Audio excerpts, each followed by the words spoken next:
اما یبلغن عندک الکبر، اگر پہنچ ہی جائیں وہ دونوں بڑھاپے تک تمہارے پاس، احدہما وہ اکیلے کوئی ایک ان میں سے، او کلاہما یا دونوں، یعنی والدین اس بڑھاپے کی اور ضعیفی کی عمر کو پہنچ گئے،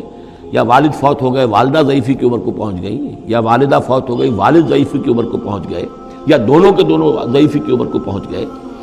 اما یبلغن عندک الکبر احدہما او کلاہما فلا تقل لہما اف، تو انہیں اف تک مت کہو،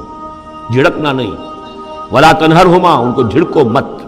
وقل لہما قولا کریما، ان سے بات کرو نرمی کے ساتھ، ادب کے ساتھ۔ کسی وقت ان کی بات ٹالنی بھی پڑ جاتی ہے، ابا جان یہ بات تو میں نہیں کر سکتا، میری مجبوری ہے، لیکن سختی کے ساتھ نہیں، ایسی بات نہ ہو کہ جس سے ان کا دل دکھے کہ آج یہ میرے سامنے سینہ تان کر بات کر رہا ہے، کل یہی تھا وہ جو چھوٹا چھوٹا سا لپٹتا تھا میری ٹانگوں میں آ کر، اور وہ یہی ہے جسے میں گود میں لیے پھرتا تھا، یہ دل دکھے نہ۔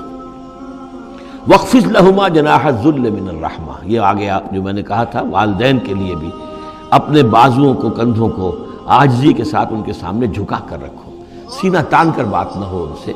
بات جب بھی ہو معلوم ہو کہ جھکے ہوئے ہیں، ان کا ادب کر رہے ہیں۔ وَقُلْ رَبِّ ارْحَمْهُمَا كَمَا رَبَّيَانِي صَغِيرًا، اور دعا کیا کرو کہ اے میرے رب ان پر رحم فرما دونوں پر، جیسے کہ انہوں نے ہمیں پالا، مجھے پالا جبکہ میں چھوٹا سا تھا، میں تو سب سے زیادہ ضعیف تھا، کمزور تھا، میرے لیے غذا کا، میرے آرام کا، مجھے تکلیف ہو تو تڑپتے یہ تھے، تو اے پروردگار اب ان کے احسانات کا میں کیا بدلہ چکا سکتا ہوں، میں تجھ ہی سے درخواست کرتا ہوں کہ جو کچھ احسانات انہوں نے مجھ پر کیے ہیں تو ان کو ان کے طفیل تو ان کی خطائیں بخش دے اور ان پر رحم فرما۔ وَقُلْ رَبِّ ارْحَمْهُمَا كَمَا رَبَّيَانِي صَغِيرًا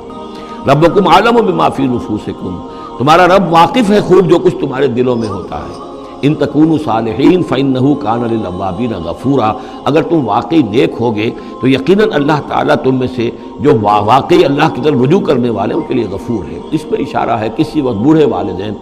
جیسے کہ ہم پڑھ آئے کہ لا یعلم من بعد علم شیئا، وہ کبھی بچوں کی سی عادتیں نوت کر آتی ہیں، پھر کبھی وہ ایسی باتیں کہتے ہیں کہ جو نہیں کی جا سکتی، کہیں روکنا بھی پڑتا ہے، ٹوکنا بھی پڑتا ہے، لیکن یہ کہ اگر مجبوراً کہیں ایسی بات کرو اور کرو ادب کے ساتھ، سختی نہ ہو، تو پھر یہ کہ اللہ تعالیٰ جانتا ہے تمہاری نیت کو، کہ تم اگر اپنے والدین کی یہ بات نہیں مان پا رہے ہو، تمہاری مجبوری ہے، وہ تم جانتے ہو، اللہ تعالیٰ کے علم میں ہے، تو اللہ غفور اور رحیم ہے۔